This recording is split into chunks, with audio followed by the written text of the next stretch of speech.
धनर केते बुझिला हे बरा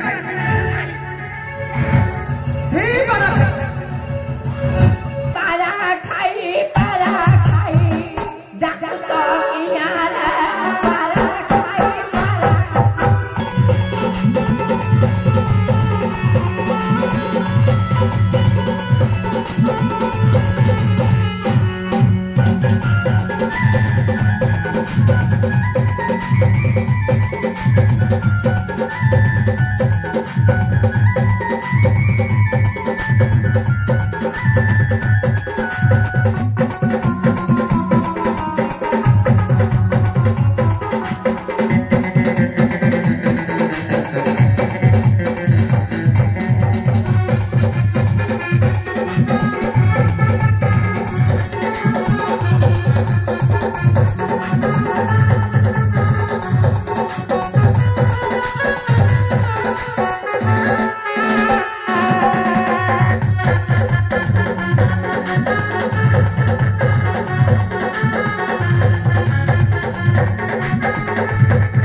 नमस्कार होती आई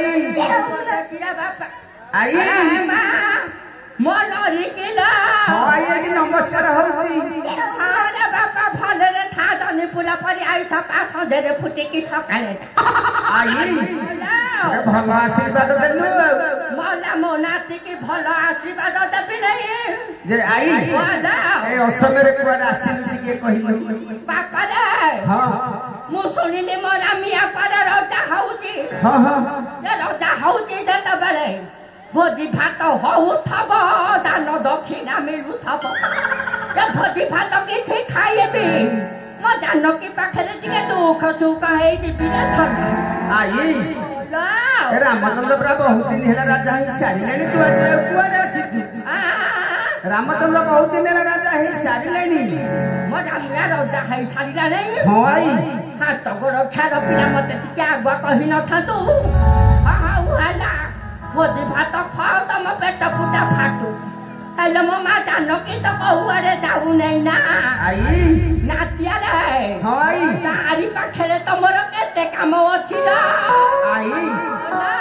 आशीर्वाद देबे निश्चय टिके रानी मां का सहित साक्षात होई कि जीवो अरे नातिया केन समय विलंब हो जाई तो शीघ्र शीघ्र जा हां अरे नातिया मु जाउची म धनर केते बुझिला हे बरा हे बरा हे बरा बारीचा या खाया बारीचा या जखरा बारीचा या जितु बारीचा बररो जे कोला हल्ला पकाई हे बरा ए बारीचा रो पिला पारोला तो ता कोई पुला मारो धरे भी बोलो आई अरे पारा खाई डाका तो किनारा पारा खाई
यही बेर को परिया रखला बारी छापिया होली को तो बारी छापिया तो कोता तो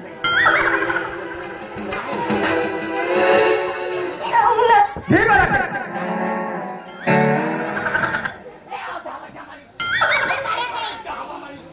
ठीक है